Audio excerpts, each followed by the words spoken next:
The stars had always been quiet. For most of human history, people looked up at the night sky and wondered if anyone was out there. They sent radio signals.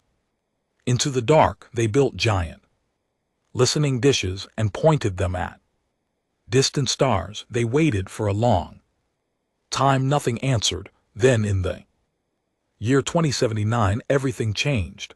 A small probe sent to the edge of the solar system picked up a weak signal. It was not from a natural source. It was not a pulsar or a dying star. It was structured yet repeating and clearly made by something intelligent. Within 72 hours, every major government on Earth knew about it. Within a week, the world knew humanity was not alone. The next decade was chaotic. Governments argued. Scientists translated. Diplomats practiced speaking into the void. And slowly, carefully, the first conversations began between Earth and the wider galaxy. What humanity found out there was not what the old science fiction movies had promised. There were no friendly aliens with glowing fingers offering peace and wisdom. The galaxy was old, complicated, and deeply political. There were hundreds of civilizations out among the stars, and most of them had been watching Earth for a long time without saying a word. The group that finally made contact was called the Galactic Conclave. It was a council of over 200 alien species spread across thousands of star systems. Some of them had been traveling between stars for millions of years. Some had technology that made human science look like cave paintings. They were polite, organized, and very clear about one thing: humanity was new. Humanity was small, and humanity should be grateful just to have a seat at the table. Earth accepted the terms. Humanity joined the conclave as a junior member, which meant they had the right to speak, but not the right to vote on anything important. They were given access to basic star maps, basic trade routes, and very basic medical technology. The conclave kept its most advanced knowledge locked away, reserved for older and more trusted species. Still, humanity moved fast. By 2120, humans had built their first real starships. By 2140, they had small colonies on 3 planets outside the solar system. By 2187, there were over 40 million humans living among the stars spread across Mars, the asteroid belt, several moons of Jupiter and Saturn, and 3 colony worlds in nearby star systems. The conclave still called them the young ones. Most alien species found humans to be strange. They were too emotional. They made decisions based on feelings and not just logic. They laughed at things that weren't funny. They cried at things that didn't matter. They got attached to objects and animals and places. They named their ships after dead people and old myths. Ash, they seemed to carry the weight of their entire history on their shoulders at all times, but they were also productive, harder working than many older species expected, and they were very, very good at learning. Admiral Serena Voss was one of the best examples of what humanity could produce when it tried. She was 53 years old with short, gray hair and eyes that always looked like they were calculating something. She had spent 30 years in the United Earth Defense Command, in which everyone simply called the UEADC. She had fought in 2 small border conflicts near the outer colonies. She had negotiated with alien merchants, alien pirates, and alien government officials who thought humans were barely worth their time. She had never once backed down from anything. On a cold Tuesday morning, in March of 2187. Admiral Voss was sitting in her office, aboard the UEDC command station orbiting Earth when her communications officer knocked on the door and came in with a look on his face that she had never seen before. His name was Lieutenant Usef Marin, and he was 26 years old and normally very calm. Right now he looked like he had seen a ghost. She told him to sit down and talk. He placed a data tablet on her desk. On it was a readout from the OrCloud listening network, a system of deep space sensors that humanity had built quietly over the past 30 years along the very outer edge of the solar system. The network was not advertised to the conclave. Most of its existence was classified. The readout showed an energy signature, a massive one, moving at nearly 40% of the speed of light, coming from the direction of the outer veil, which was a region of space past the known conclave territories where very few civilizations lived. Studied the data for a long time without speaking. Then she asked him what the formation looked like. He told her the signature wasn't one ship, it wasn't a fleet of 10 or 20. The formation analysis showed a spread consistent with thousands of individual vessels moving in a coordinated military advance pattern. The computer had been running calculations for 3 hours before Marin brought it to her because it kept rejecting the results as too large to be realistic, which the estimate was 14,000 ships. Voss leaned back in her chair and looked at the ceiling for a moment. Then she picked up her secure communicator and made 3 calls in rapid succession. The first was to the UEDC Joint Chiefs. The second was to the Earth Council, which was the unified governing body of all human worlds.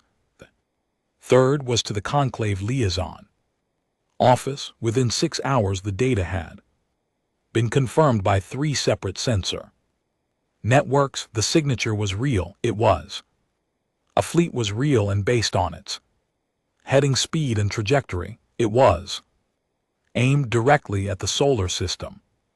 Humanity had a visitor coming.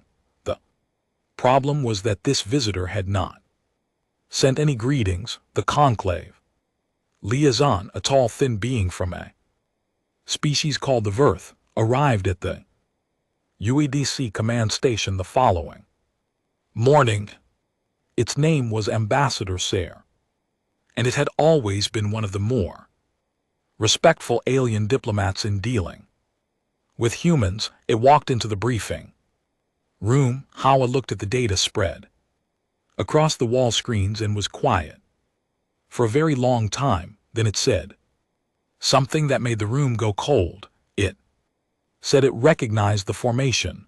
The fleet belonged to a civilization called the KTHNAR. They were an old empire, nearly 1,000 years of deep space travel behind them. They were not members of the Conclave. They had been offered membership several times and had refused every time because the KTHNAR did not believe in councils or agreements. They believed in one thing only: dominance. In the past 600 years, the KTHNR had attacked and destroyed 23 civilizations, not defeated them, not conquered and enslaved them, destroyed them, every city, every ship, every colony, every living member of those species gone. The CTHNR called it cataloging. They would study a species, first learn everything about them, and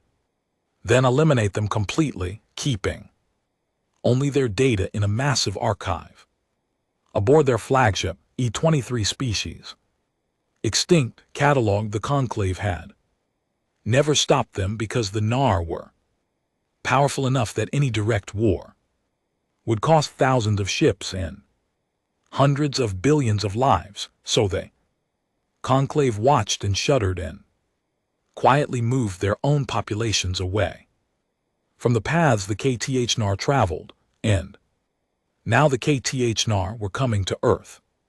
Ambassador Sayre delivered the conclave's official recommendation with a tone that was clearly uncomfortable. The conclave advised humanity to begin the immediate evacuation of the solar system. They would open temporary refugee corridors to 3 conclave worlds where humans could settle while alternative arrangements were discussed. The conclave would formally protest the NAR advance through diplomatic channels. The admiral asked if those diplomatic channels had ever worked before. Ambassador Sayre was quiet for a moment. Then it said no. Voss thanked the ambassador for the information and escorted it out of the briefing room. Then she closed the door, turned to her officers and told them to start preparing not for evacuation, for everything else. Over the next 12 hours, the Earth Council met in emergency session. Every head of government from every human world was connected through secure channels. The meeting lasted 9 hours. There were arguments, there were moments of fear. A few voices called for the evacuation plan was saying that survival was more important than pride. But the majority did not agree because the truth was this: if humanity ran, they would have nothing to come back to. The KTHNR did not leave things behind. They cataloged, they erased. There would be no Earth to return to, no solar system to rebuild in. The colonies and other star systems were small and fragile and could not support all of humanity permanently. Running was not survival. Running was a slower kind of extinction, and so the vote was taken. Humanity would not run. The decision was made quietly. No speeches were broadcast to the public. No dramatic declarations were sent to the conclave.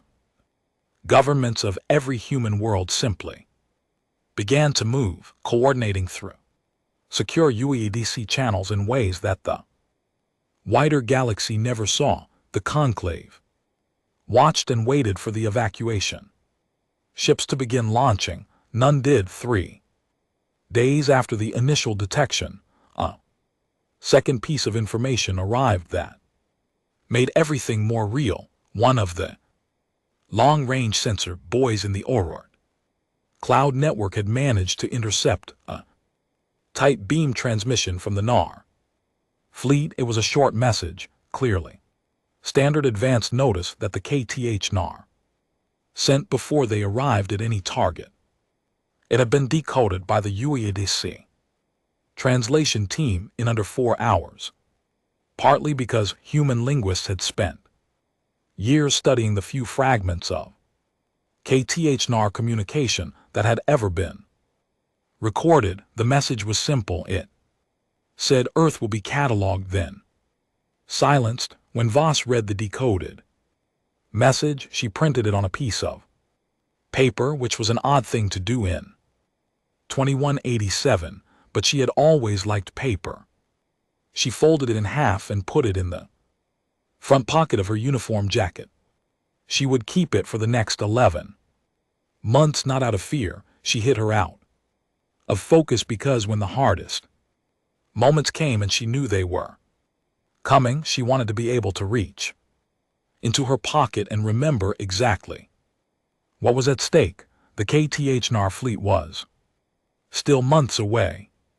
At its current speed, the best estimates placed its arrival at the outer edge of the solar system at approximately 11 months and 2 weeks from now. That was not a lot of time, but it was something. Humanity had always been very good at using the time it had. Voss called a second senior staff meeting the morning after the decoded message arrived. She stood at the head of the table and looked at the faces of Her officers, people she had served with.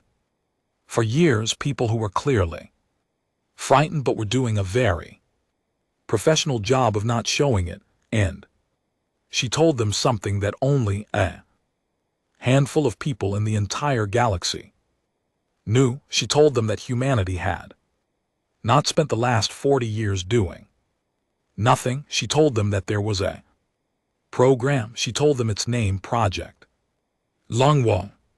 The officers in the room who already knew the name kept their faces very still. The ones who were hearing it for the first time looked confused for a moment, then uncertain, then something shifted in their eyes as she began to explain. The confusion faded, the uncertainty faded. What replaced it was hard to describe exactly. It was not quite confidence, it was not quite relief, it was something more like recognition, the feeling of understanding, if for the first time, that the ground beneath your feet was not as thin as you thought. Outside, across the solar system, the planets continued to turn. On Earth, cities went about their business, people went to work, raised families, watched entertainment feeds, argued about politics. Most of them did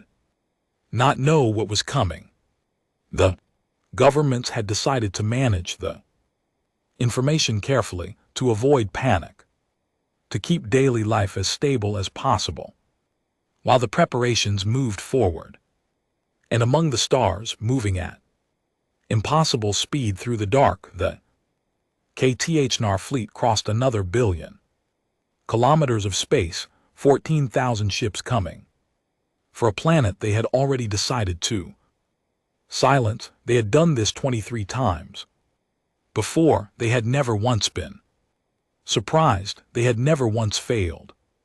But this time, something was different. This time, the target had known they were coming and had been getting ready for a very long time. Yet in the Conclave's Grand Diplomatic Hall, 3 star systems away, Ambassador Sayre filed its report on the situation and included one detail that it could not fully explain. When it had been in the UEDC briefing room and had told the human admiral that the evacuation was recommended, the admiral had not looked frightened. She had looked like someone who had just been handed a reason to use something she had been building for years. Sayre had served as a diplomat for over a century. It had watched species face extinction-level threats. It knew what fear looked like on 100 different kinds of faces. What it had seen on Admiral Voss's face was not fear. It wrote that detail in its report, underlined it, and then sent in additional private message to its own government that was not part of the official report. The message said only 5 words: I think we misjudged them. The name Project Longwall had existed in classified UEDC files for 41 years. It had been started in the year 2146, just a few years after humanity made its first contact with the galactic conclave. At the time, most people on Earth were celebrating the discovery of alien life, of a whole galaxy full of civilizations. Felt like the beginning of something wonderful. Politicians gave speeches about a new era of cooperation. Scientists talked about all the knowledge that would be shared. People looked up at the stars with something new in their hearts. Hey, but not everyone felt that way. A small group of UEDC officers and defense analysts had looked at the conclave data differently. They had read the history files that came with first contact, the quiet records of wars, extinctions, collapsed civilizations, entire species gone from the galaxy. They had seen that the conclave was not a family, it was a collection of powerful groups who cooperated when it suited them, and looked away when it didn't, and they had seen the KTHNR in the file on the career was not long, but it was enough. 23 civilizations, 600 years of recorded destruction, a pattern that never changed. The NAR moved, they cataloged. They silenced these analysts, and officers wrote a report. It was classified at the highest level. It went to a small group of Earth Council members who read it, went pale, and then made a decision that they would keep secret from the general public, from the conclave, from almost everyone in the UEDC itself. They decided that humanity would prepare, not visibly, not in a way that would alarm the conclave or invite attention from the KTHNR or any other dangerous power. Quietly, carefully, over decades they would build something, a defense that no one could see coming, a wall standing in the dark, invisible until the moment it was needed. They called it Long Wall because the best walls were the ones that never let anything through. For 41 years the program ran in secret. It was funded through a dozen layers of budget, disguise hidden inside research grants and infrastructure projects and exploration programs. The people who worked on it were carefully selected and deeply trusted.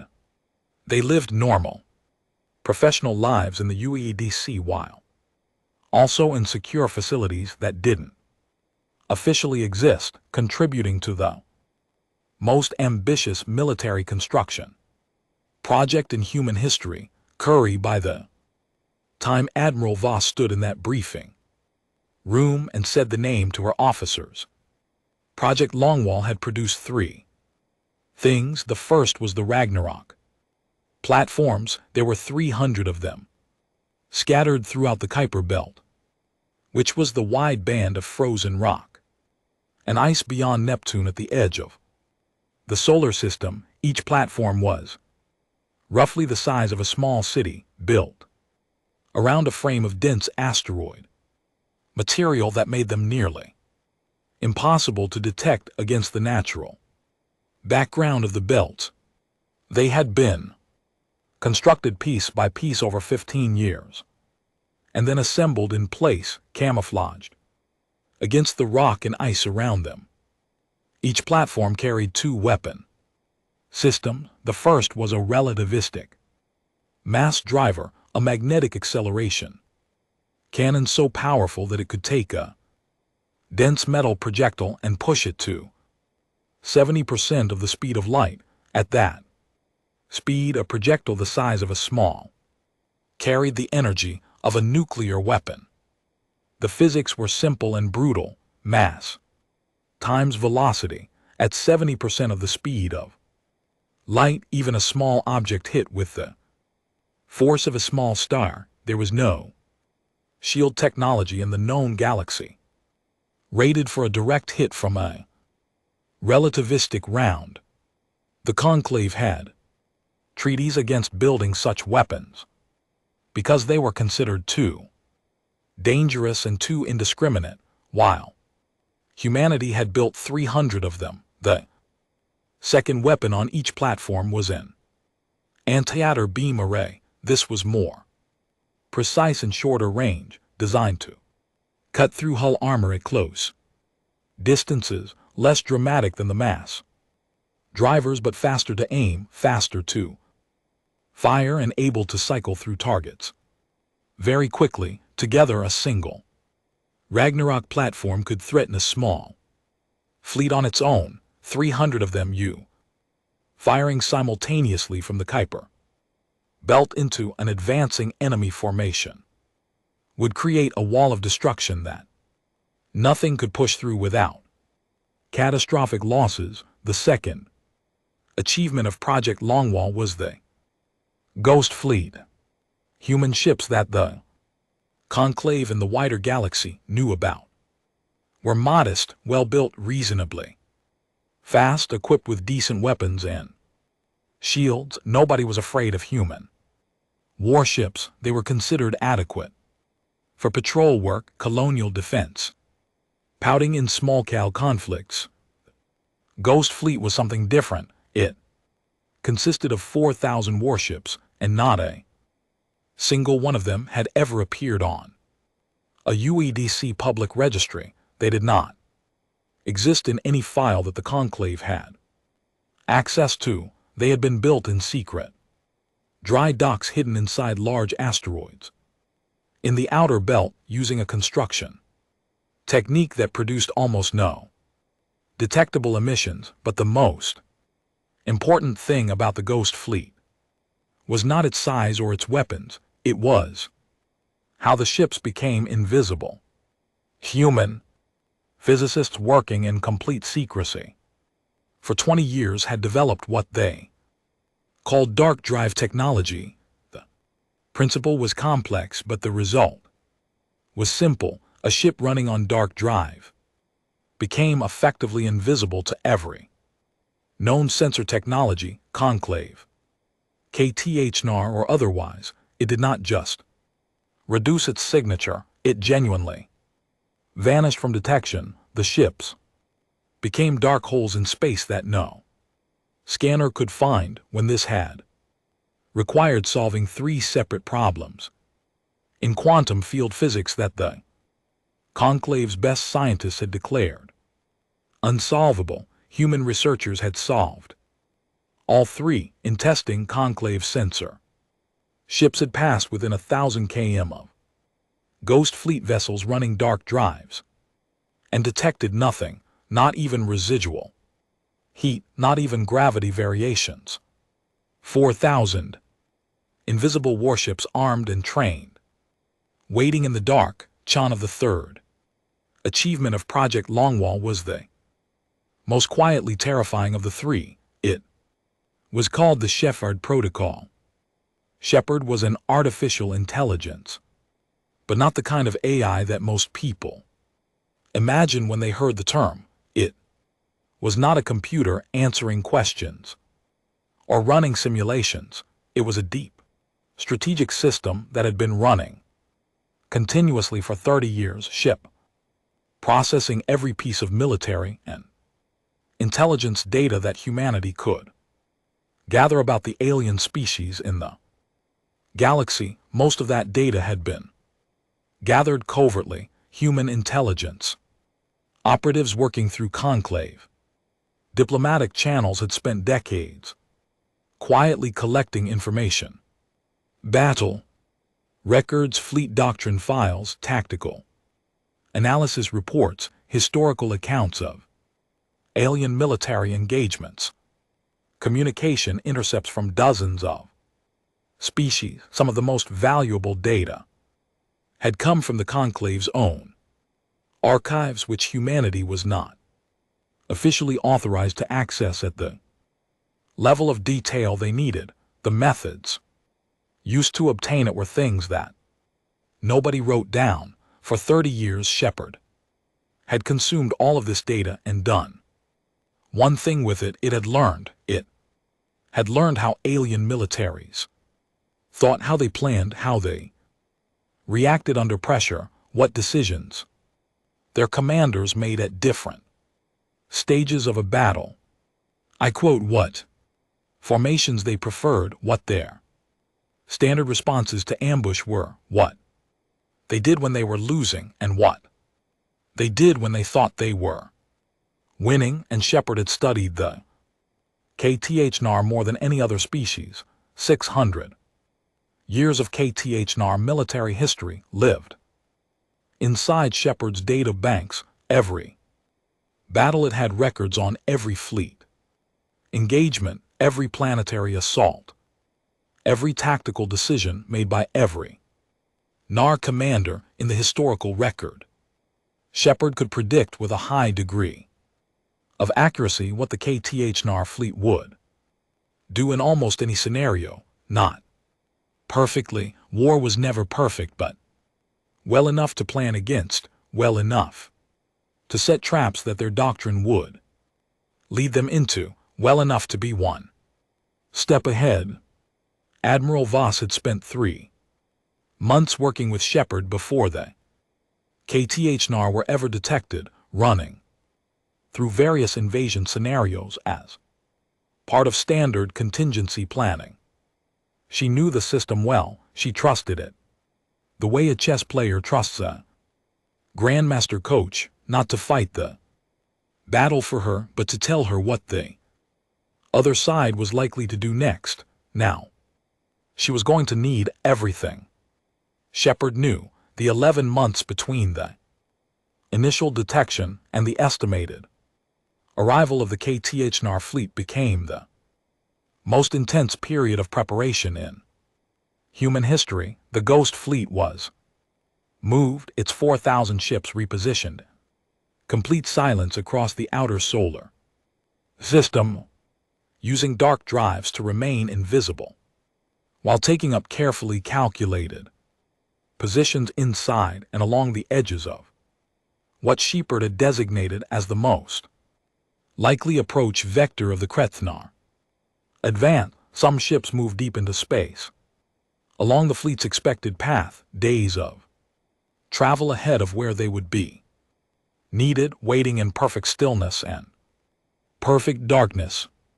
200 Ghost Fleet captains were given the same basic instruction.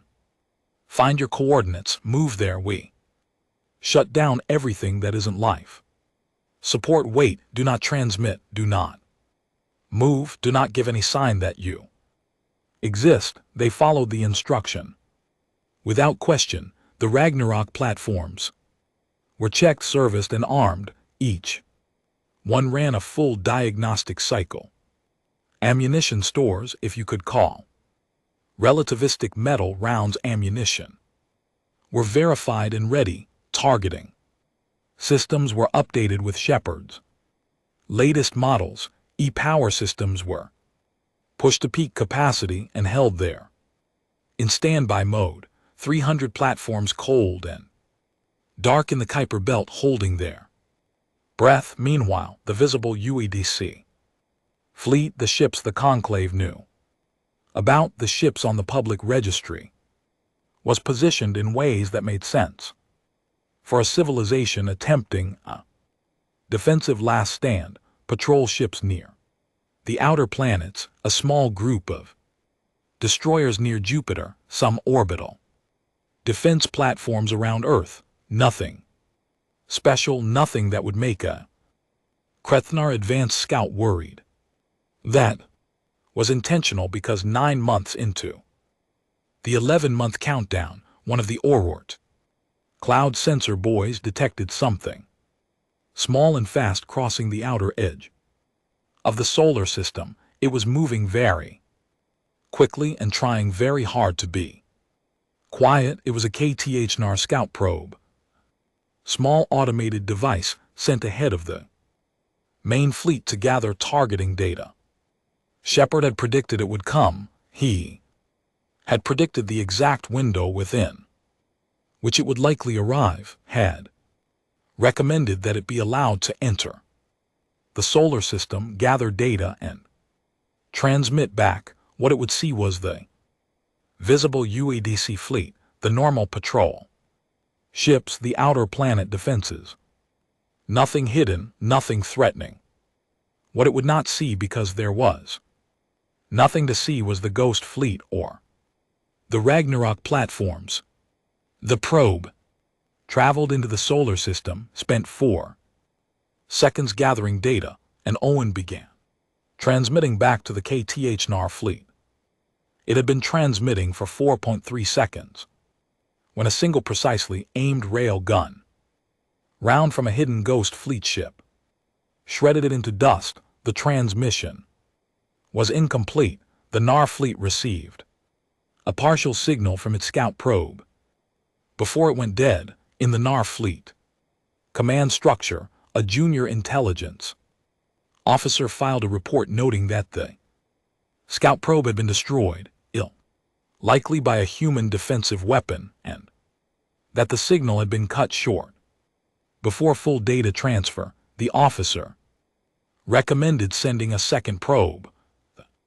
KTHNR Grand Admiral, a being named Thavk, reviewed the report and made a different decision. Probe destruction was normal.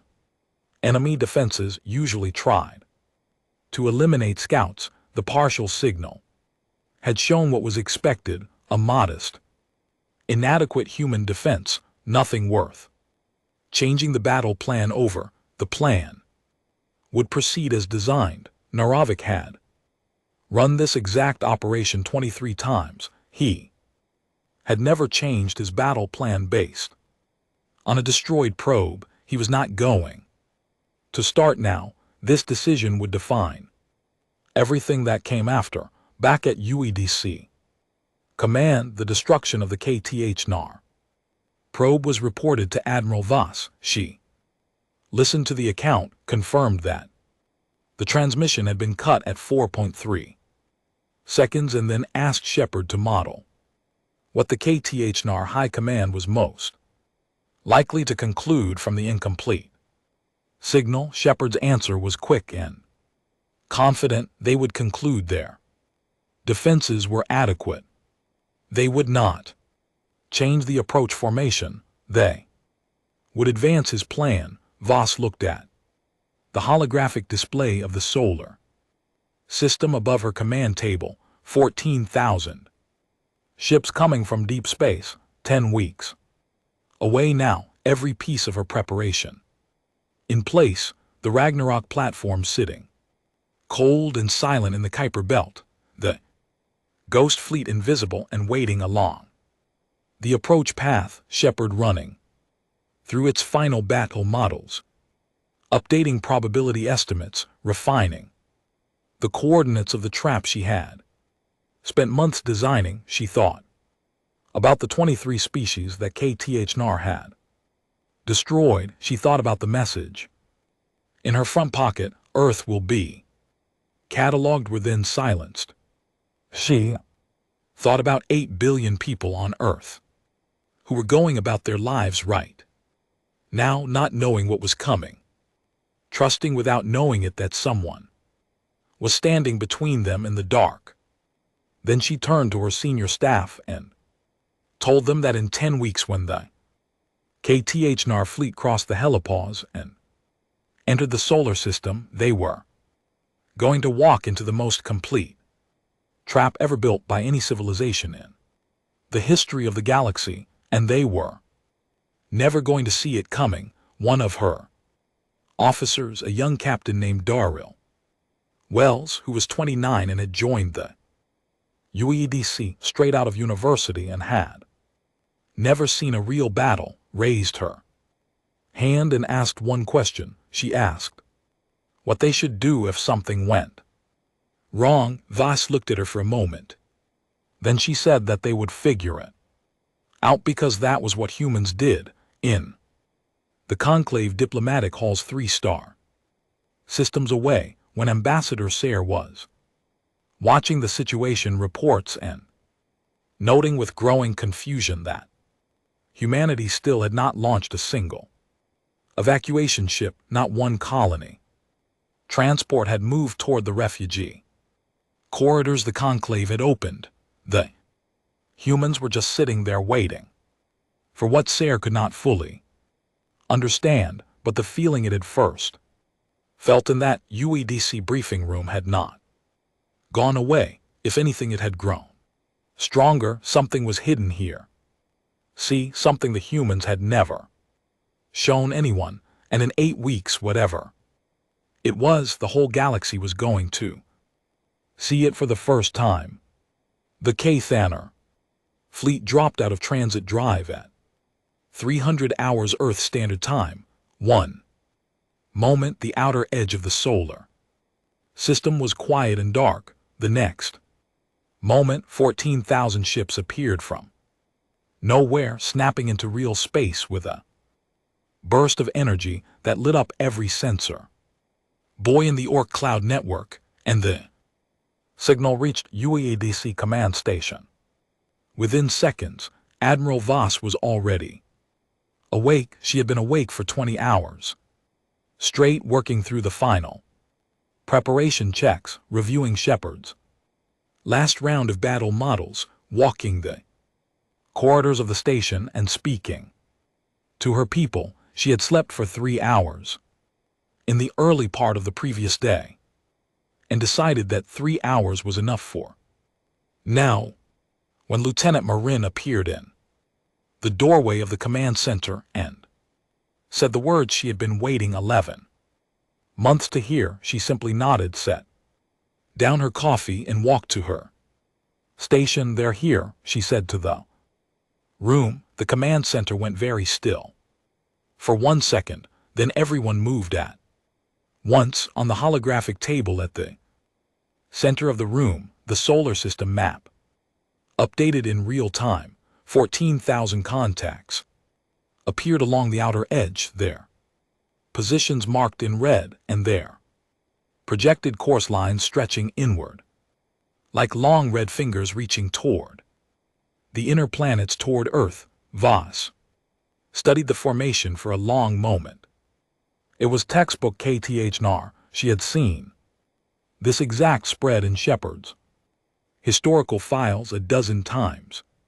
They entered in a wide fan formation, spreading their ships across a broad front so that no single defensive position could engage more than a fraction of the fleet at once. The front wave would draw fire and identify defensive emplacements. The second and third waves would overwhelm those positions. The fourth wave would advance toward the primary target. They had used this formation in 23 previous attacks. It had worked every time. Shepard had been built specifically around this formation. Voss looked at the projected approach vector. The fleet was moving at combat advanced speed now, slower than their transit drive but still fast. Based on current speed and heading, they would reach the Kuiper Belt in approximately 6 hours. She watched the red contacts on the display for another moment, making sure their formation matched what Shepard had predicted. It matched exactly. She pressed the command key that activated the longwall network. Deep in the Kuiper Belt, 300 Ragnarok platforms received their activation signal and began powering up from standby mode. The process was slow and careful, a design to minimize any energy signature that might be detectable. Each platform went through its startup sequence in a staggered pattern spread across a 6-hour window so that the gradual increase in power across the belt looked to any distant sensor like nothing more than the natural thermal variation of the frozen rock around it. Simultaneously, the Ghost Fleet received its first movement orders. 4,000 ships already positioned along the KTHNR approach vector began to very slowly and very carefully adjust their positions. No engine burns longer than 3 seconds, no course corrections that would produce a detectable trail. Each ship moved like a ghost, which was exactly what they were supposed to be, drifting silently into their final assigned positions. Some of those positions were inside the KTHNR formation itself. This was the most daring part of the entire plan, Wana, and it was the part that had made even Shepard's probability models look uncertain when Voss first proposed it. Over the past 9 days, 62 Ghost Fleet warships had been running dark drives and moving with extraordinary patience into the space that the KTHNR fleet was going to occupy. They had been threading through the advance a little closer every day, timing their movement to coincide with moments when the KTHNR sensor sweeps were known to be directed elsewhere. By the time the main fleet arrived, these 62 ships were already mixed in among the outer formation, invisible and waiting at ranges so close that their weapons would be nearly impossible to miss. The KTHNR had no idea they were there. The fleet continued to advance. 6 hours passed. The red contacts on the holographic display moved steadily inward. Ambassador Sayre was watching from a secure conclave monitoring station linked to the UEDC network. It had been granted observer access at the last minute, more because Voss had wanted a witness than out of any diplomatic necessity. Sayre sat in front of its screens and watched the Krethnar fleet advance and watched the UEDC command center and said nothing. Because there was nothing to say. The conclave's diplomatic protest of the KTHNR advance had been filed. The response from the KTHNR High Command had been complete silence as expected. Sayre was watching because it needed to see what happened next, not for its government's files, for itself, because in all its years as a diplomat it had never seen anything like what was unfolding in this room. There was fear. Here, yes, it could see it in the young officers, in the tight set of their jaws and the careful way they breathed. But there was something else that Sayre could not name. A collective mood, a shared certainty that lay underneath the fear like bedrock under thin soil. Well, these people were not acting like a civilization facing extinction. They were acting like people who had been waiting a long time for a specific moment and now knew it was finally here. At hour 6:40, the lead elements of the KTHNR fleet reached the outer boundary of the Kuiper Belt and stopped. It was only a brief stop. Standard formation check before entering a contested region. The KTHNR commanders studied their sensor readings, or they saw the Kuiper Belt ahead of them, dark and full of rock and ice, just as their maps showed. They saw the light scatter of the outer planets. Far ahead, they saw the distant warm star that was Earth's sun.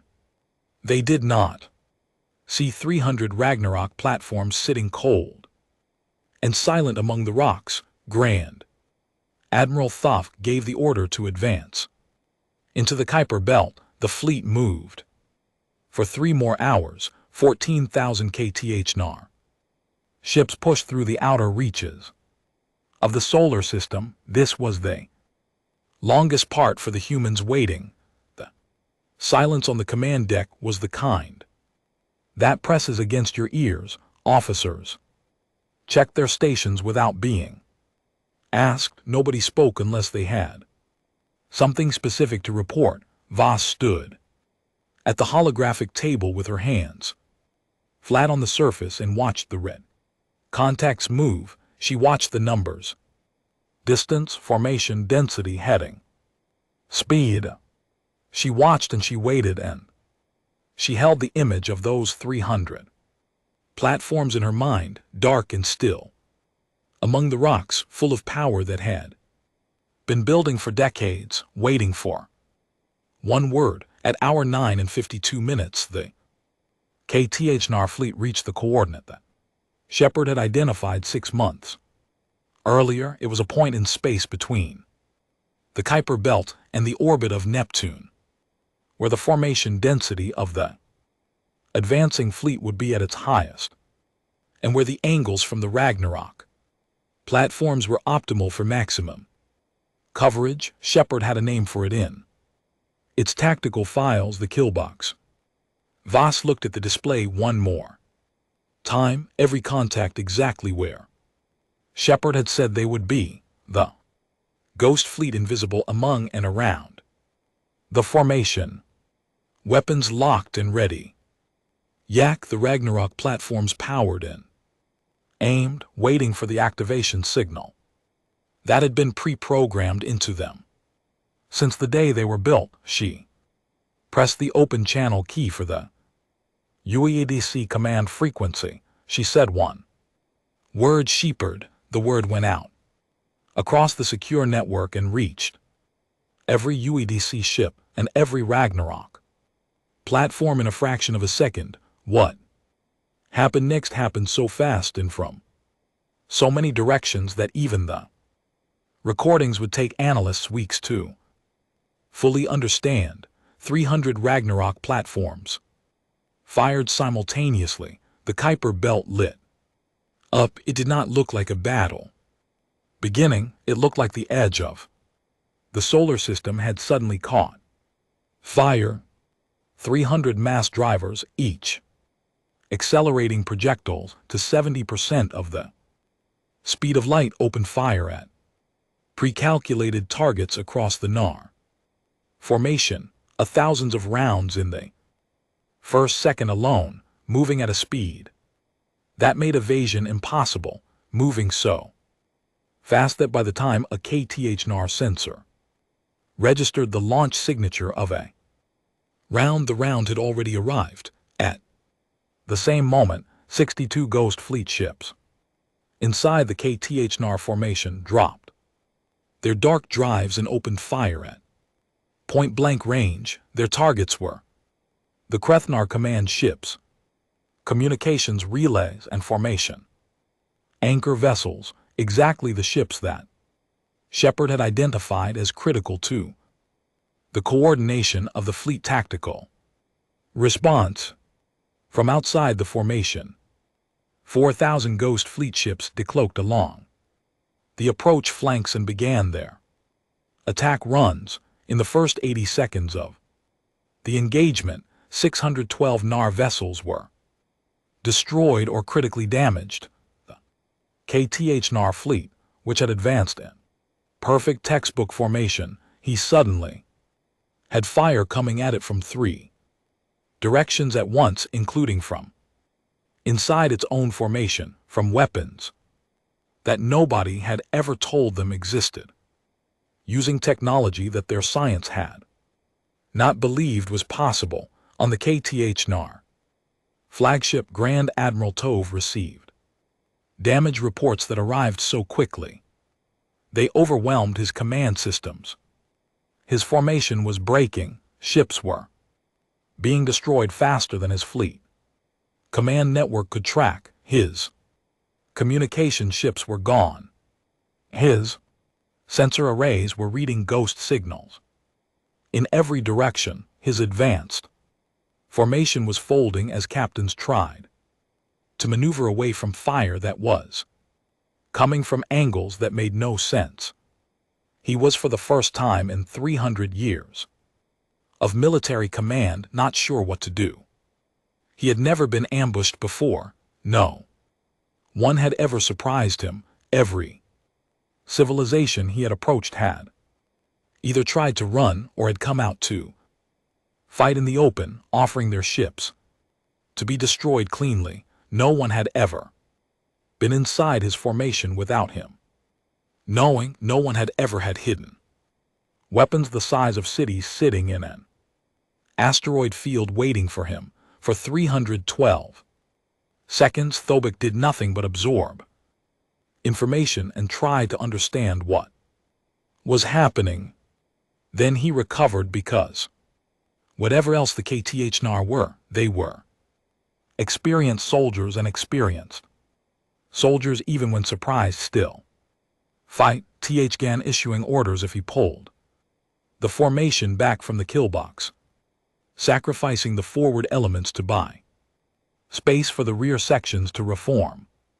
He directed his surviving command ships to begin sensor sweeps to locate the source of the mass driver fire. He ordered his heaviest warships to concentrate fire on the closest Ghost Fleet vessels trying to tear holes in the encircling attack, and he ordered 400 ships, his fastest, his most heavily armed, to break out of the engagement entirely and make a direct run for the inner solar system, for Earth, because the KTH-NAR doctrine was clear on one point above all others. When facing an unexpected defense, the fastest way to break it was to threaten The thing it was defending, no civilization had ever been willing to let its home world burn to win a battle. At the edge of its solar system, THC assumed humans would be the same.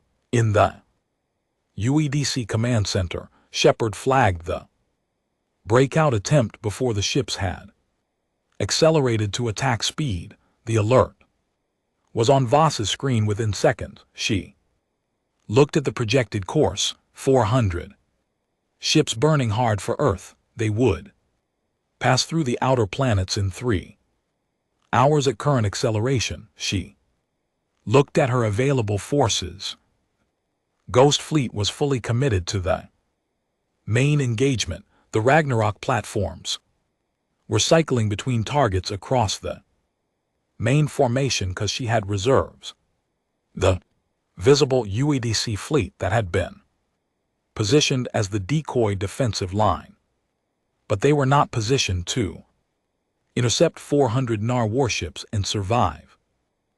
Someone was going to have to go and meet them. She looked at her command display and found the ship identifier she was looking for. It was tagged far to one side of the main engagement, a UEDC destroyer group of 11 ships that had been held back from the initial attack specifically for this possibility, and their commander was a man she had known for 12 years. His name was Commander Hiro Tanaka, and he was 44 years old and very good at the kind of impossible things that came up in battles. She opened a direct channel to his ship. She told him what was coming.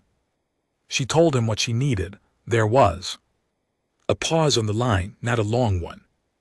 Then Tanaka said he understood. In the monitoring station, Ambassador Sayre watched the tactical display with something that felt like it was dissolving its certainty of decades of understanding. It had watched hundreds of military conflicts from a diplomatic distance. It knew how battles looked. It knew the patterns, the escalation, the breakdown, the point at which one side realized it had lost, and the negotiations began. This looked like nothing it had ever seen. The humans had not just defended, they had engineered this, every piece of it, the positions, the timing, the way the KTHNAR had been led into exactly the right spot before the trap closed. It was not just courage, it was preparation so deep and so patient that it had apparently been invisible for 4 decades. Sayre found itself thinking about the 23 civilizations the Krethnar had destroyed, species that had not known this was coming, species that had not had 40 years to quietly, invisibly build something like this in the dark. It thought about all the times the Conclave had called humans the young ones. On its screen, the battle was still raging. 600 NAR ships gone in the first 90 seconds, and more going dark every minute. Ghost Fleet was fighting hard. The Ragnarok platforms were firing in steady rotation, wave after wave of relativistic rounds hitting the KTHNAR rear formation, and somewhere in the middle of it all, and what 11 human destroyers were turning to meet 400 NAR warships. Sayre stared at the screen for a long time. Then it sent a message to the Conclave Grand Assembly that contained no analysis and no diplomatic language. It just said, watch this. Commander Hiro Tanaka had 11 ships. They were not the biggest ships in the UEDC fleet. They were not the most heavily armed. They were a destroyer group.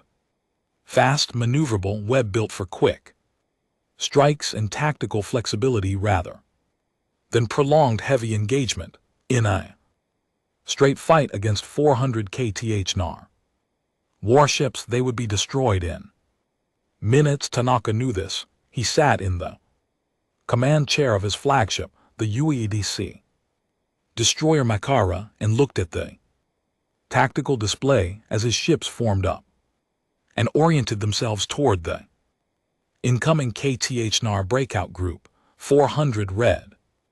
Contacts accelerating hard, weapons charging. The sensor readouts told him everything he needed to know, and none of it was good. He had been given a job. Admiral Voss had told him what she needed with the clear and simple honesty. That had always been one of the things he respected most about her. She needed those 400 ships slowed down long enough for the Ragnarok platforms to retarget and open fire on the breakout group.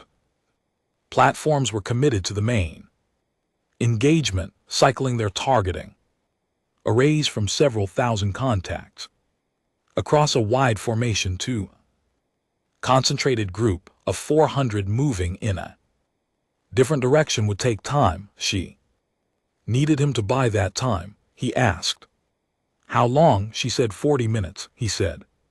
He understood. He did not tell his crew what the full tactical picture looked like. There was no point. They were professional soldiers. They could see the numbers as well as he could. What mattered now was not the math, and what mattered was that they did their job. While they still could, he ordered the Makara and her 10 companion ships to maximum burn. The KTH-NAR breakout group saw the 11 ships coming, and for a moment Tanaka imagined he could almost feel the confusion on the other side. 11 ships against 400. It made no sense. In KTH-NAR tactical doctrine, a force that small would not attack a force that large. It would break off, evade, or simply die quickly and be recorded as a minor obstacle. But Tanaka did not attack the formation. He did something different. He drove his 11 ships straight into the center of the KTH-NAR column at maximum speed, weapons firing in every direction, each ship choosing independent targets and engaging with everything it had: lasers, missiles, close-range rail rounds, even the emergency point defense cannons that were normally only used against incoming fire. Every weapon on every ship, it all at once, screaming forward into 400 enemies. It was not a coordinated assault. It was chaos, and chaos was the point. In KTH-NAR doctrine, a charging enemy force attacked in formation. Commanders on the other side would be trained to respond to organized attacks, what they were not trained for, because no enemy had ever been irrational enough to do it. Was 11 ships going completely berserk in the middle of their column. Ships had to break formation to avoid collision. The ships in the rear had to hold fire to avoid hitting their own vessels. In the confusion, the advance slowed, not because 11 destroyers were powerful enough to stop 400 warships, but because 400 warships suddenly had a problem they couldn't easily solve without stopping to deal with it. 3 of Tanaka's ships were destroyed in the first 4 minutes. 2 more were crippled and fell out of the engagement. Their crews tried to maintain fire from disabled positions, still shooting at anything within range. Tanaka's own ship took 3 direct hits in the first 10 minutes. His engineering section reported hull breaches on 2 decks. His main weapons array was down to 60% capacity. His navigator had been injured and replaced by the backup officer. He kept going because 40 minutes was 40 minutes. On the main engagement front, the battle was changing. The KTH-NAR had recovered from the initial shock with the discipline of a military that had 600 years of war behind it. Their formation, shattered in the first moments of the engagement, had begun to pull itself back into something functional. Their heavy warships, the big powerful vessels that formed the backbone of the KTHNR fleet, had pushed to the outer edges of the Ghost fleet's encirclement and were fighting with everything they had, trying to break out of the trap. Hanalo, some of them were succeeding. Ghost fleet captains were dying for it. The engagement had turned from a clean ambush into a grinding, brutal close-range fight where skill and ferocity mattered as much as positioning. Human ships that had been designed for hit-and-run tactics were now locked in dogfights with KTHNR. Warships that were bigger, tougher, and loaded with weapons that could crack a destroyer in half with a single hit. The Ghost fleet was winning, but it was not winning easily. Captain Yara Oe, commanding the Ghost fleet destroyer Sundial, fought 3 separate KTHNR warships in sequence over 90 minutes, each engagement at ranges so close that her crew could theoretically have seen the enemy ships through their observation ports. She lost half her weapons array in the second engagement. She fought the third with 1 engine offline and 3 of her 6 weapon systems jury-rigged to run off backup power. She survived all 3. Yet, Lieutenant Commander Raza Farsi aboard the stealth cruiser Persistence spent 40 minutes dodging a NAR-heavy gunship that was twice his ship size. He couldn't outrun it and couldn't outgun it. He led it into a region of the Kuiper belt where the asteroid density was higher, threading through gaps in the rocket speeds that his navigation officer kept telling him were too fast to safely manage. The KTHNR gunship following him clipped a large asteroid at combat speed and broke apart. Farsi's navigation officer, who had told him 3 times that the speed was too high, looked over at him when it was over. He shrugged. She laughed, which surprised both of them. Across hundreds of engagements spread across a vast region of space, this was how the battle was being won. Not through any single dramatic moment, but through thousands of individual acts of skill and stubbornness and problem-solving. Human crews refusing to accept that the situation was worse than it was and finding ways through things that weren't supposed to be survivable. Back at the Tanaka engagement, the clock read 38 minutes. Tanaka had 3 ships left that could still fight. His own ship damaged but moving, 2 others battered and running on reduced power but still throwing weapons fire. The remaining ships of his group were either destroyed or too heavily damaged to maneuver. Well, the KTHNR column had pushed through despite everything and was gaining speed again, but they were 38 minutes behind where they would have been. The Ragnarok platforms had retargeted. The first wave of relativistic rounds hit the KTHNR breakout group from 3 different platforms simultaneously, and the effect was immediate and catastrophic.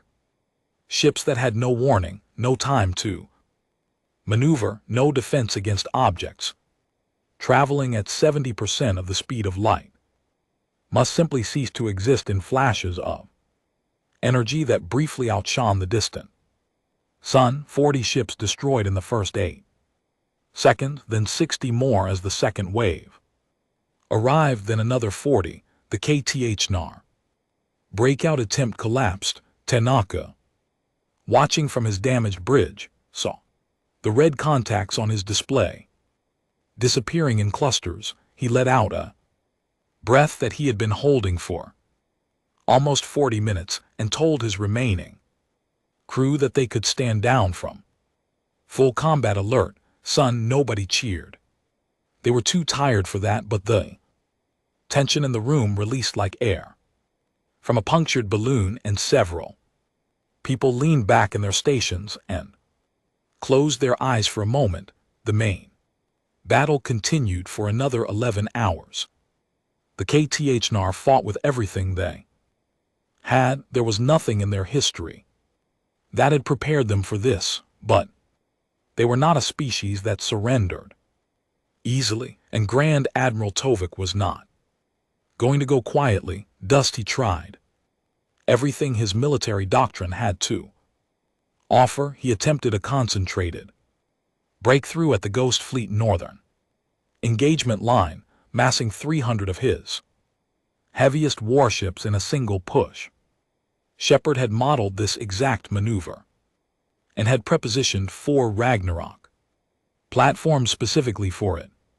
The breakthrough attempt cost the NAR 200 ships in 20 minutes and gained them nothing. He tried dispersing his fleet into small groups, hoping to overwhelm the Ghost Fleet targeting by presenting too many individual contacts to engage at once. Shepard had modeled this too.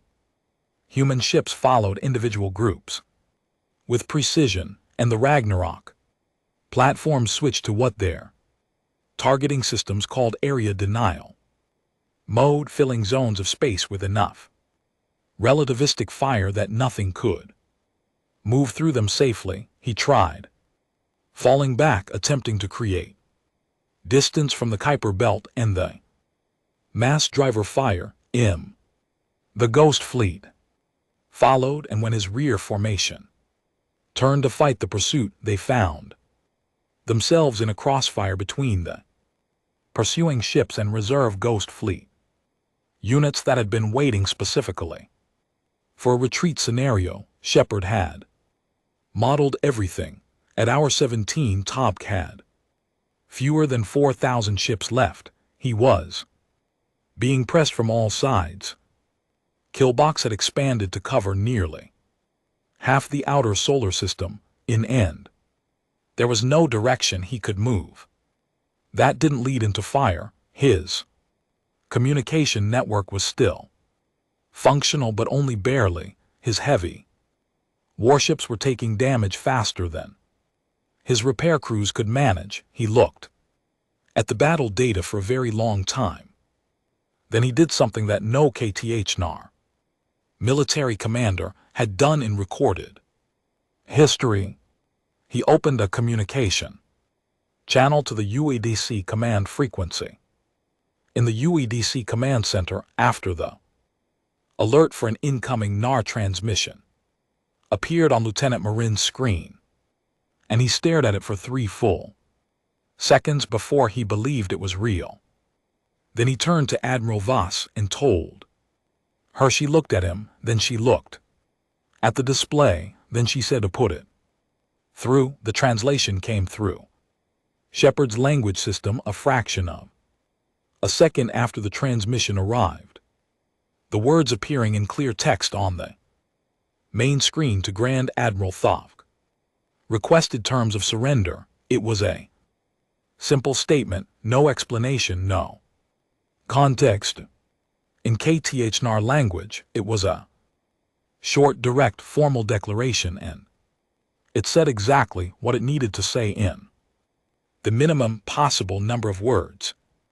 The KTHNR were not a species that elaborated. They said what was true and left it there. The room was silent. Nobody had known this was possible, not because they hadn't hoped for it, but because nobody had any record of the KTHNR ever having done it before. In 600 years of warfare across 23 civilizations, the KTHNR had never not once surrendered. Voss looked at the text on the screen for a long time. Outside, the battle was still running. Ghost Fleet ships were still in contact with the remaining KTHNR vessels. The Ragnarok platforms were still cycling. People were still fighting and dying in the dark beyond Neptune. She told the communications team to hold all offensive operations pending confirmation that the surrender request applied to the full fleet. Then she composed a response. It was short. It said that the UEADC would accept a full cessation of hostilities by the KTHNR fleet conditional on immediate weapons cold across all vessels, formation hold at current positions, and direct communication from the fleet command to all individual captains ordering compliance, whilst non-compliance by individual ships would be treated as a continuation of hostilities. She sent it. 7 minutes later, a second message came back. Compliance order transmitted to all NAR fleet elements, weapons standing cold across the outer solar system. The last exchanges of fire sputtered out like candles going dark. One by one, ghost fleet ships held positions. Ragnarok platforms held their fire. The silence that fell over the engagement zone was the most profound silence that any human in the command center had ever heard in a battle. Marin looked at the current fleet count on his display. Of the 14,000 NAR ships that had entered the solar system, 9,042 had been destroyed, were critically damaged, or had lost all power. 3,100 were damaged but functional. The remaining 1,800 ships, including the flagship, were intact. All of them were holding position beyond Neptune, weapons cold, waiting for orders from their Grand Admiral.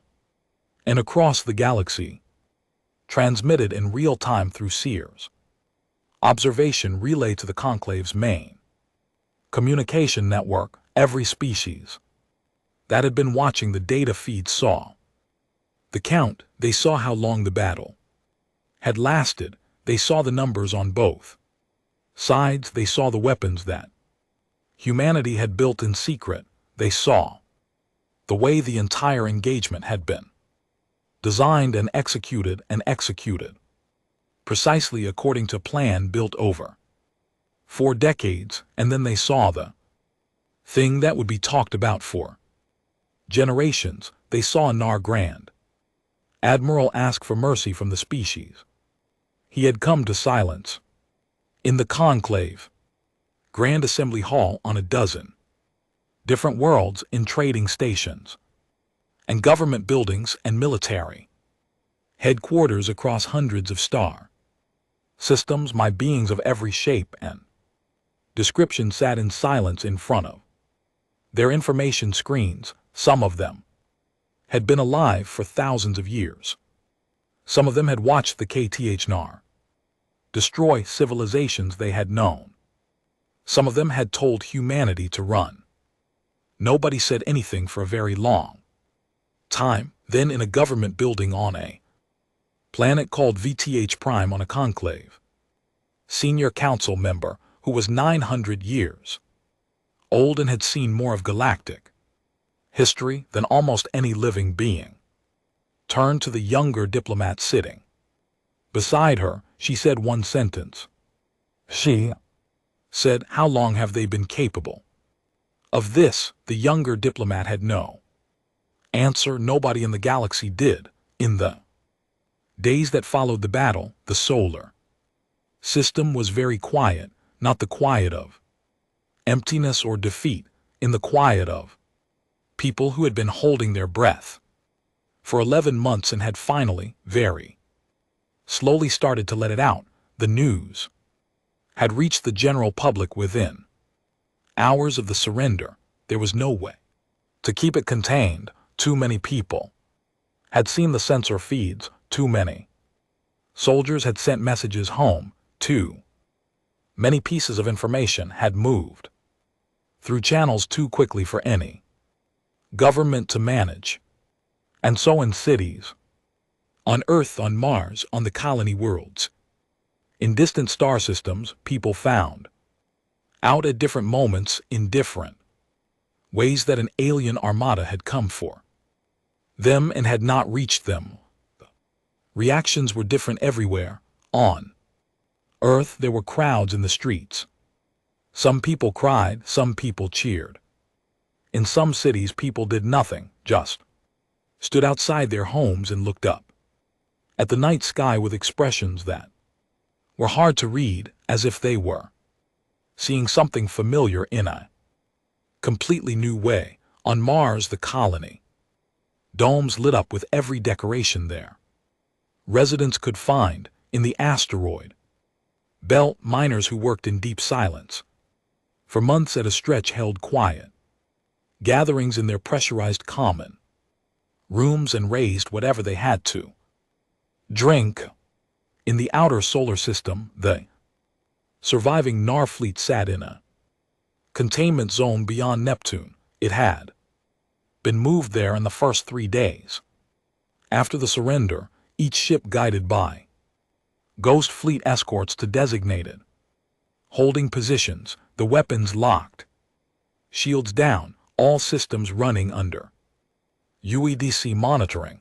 The KTHNR did not resist. Their ships moved where they were directed and held where they were told to hold. Whatever their feelings were about the situation, they kept those feelings to themselves.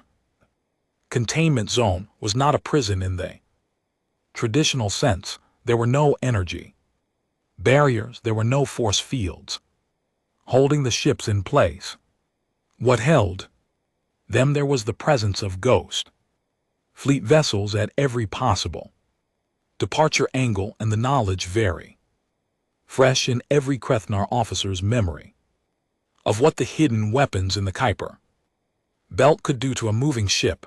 Nobody tested it. Grand Admiral Thofk remained on his flagship, sending minimal communications and accepting the UEDC's logistical support for his crews, food, water, medical supplies. Without comment, he was 312 years old. He had commanded fleets since before most human nations had their current borders. He had never lost a campaign. He spent the first week of confinement writing reports, not for the UEDC, not for anyone who had captured him.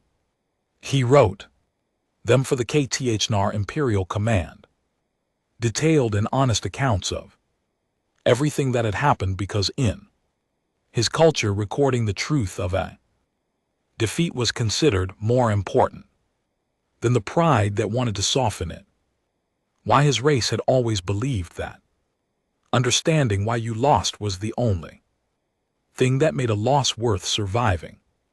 He wrote about the weapons he hadn't known existed, the stealth technology his sensors had been completely blind to, the battle management system that had predicted his tactics with terrifying accuracy, the way the humans had fought, not like any other species he had encountered, without a clear doctrine that could be studied and countered, but with an adaptability and stubbornness that seemed to generate new responses to new problems faster than his commanders could keep up with. He wrote about the 11 destroyers. He wrote about that for a long time because it was the thing he understood least and could not stop thinking about. 11 ships charging 400, no tactical logic in it, no survival mathematics that made sense. And yet those 11 ships had bought enough time to let the platform weapons retarget, and without that time the breakout would have succeeded and Earth's inner system would have been threatened. He wrote they sent 11 ships against 400, not because 11 ships can stop 400, but because someone decided that the time those 11 ships could buy was worth whatever it cost to buy it. I do not fully understand this decision. I understand the mathematics of it. I do not understand the part that makes someone choose to pay that cost. Well, this may be the thing about this species I am least prepared to explain. He stared at that line for a while, then he added one more sentence. It is also the reason we lost. 3 weeks after the battle, Admiral Voss received an official communication from the Galactic Conclave. It was marked with formal diplomatic codes at the highest level of urgency, and its opening paragraph included 3 separate formal apologies for the Conclave's failure to act, for their recommendation to evacuate, and for what the communication carefully described as an insufficient appreciation of the human species' established defensive capabilities. It was, as diplomatic communications went about, as close to saying, "We were wrong and we are very sorry and also slightly afraid of you now," as formal galactic language allowed. The communication went on to invite humanity to attend an emergency session of the Conclave's Grand Assembly, at which Earth would be formally elevated to full senior membership. This was a status that typically took new member species between 200 and 500 years to achieve.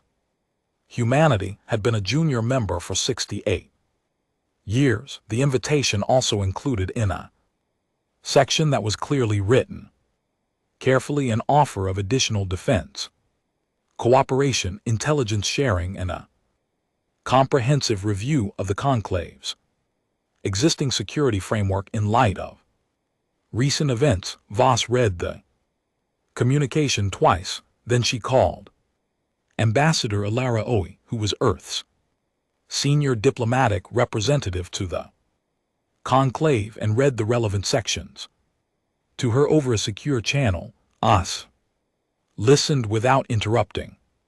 She was 61 years old, had spent 30 years in galactic diplomacy, and had spent most of those 30 years being talked down to by species who thought humanity was too young and too small to deserve real consideration. She listened to the communication, and when Voss finished reading, there was a short pause. Then Oe said that she would handle it.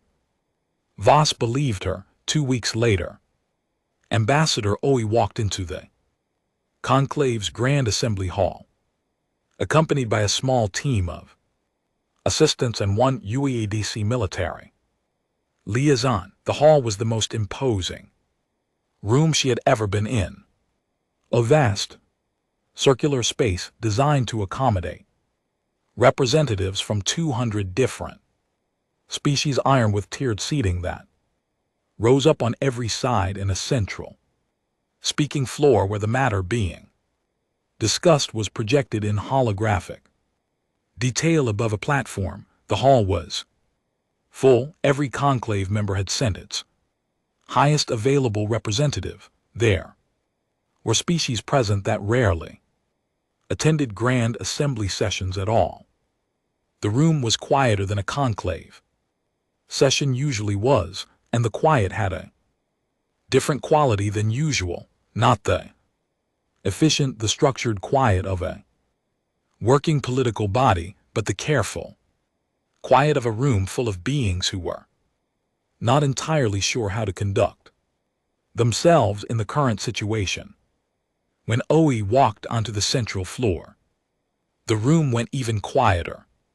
The Conclave senior diplomat, a very old being named Hearth from a species called the Laurel, stood to deliver the formal opening. Hearth began by reviewing the events of the past weeks for the record: the KTHNR advance, the battle, the surrender, how the containment of the surviving fleet, each point presented clearly and accurately. Then Hearth offered, on behalf of the full Conclave, formal apology to the human species for the inadequacy of the Conclave's response in a formal recognition of what humanity had accomplished. Then Hearth asked Ambassador Osi if she would like to speak. O stepped to the central platform. She looked up at the tiers of alien faces around.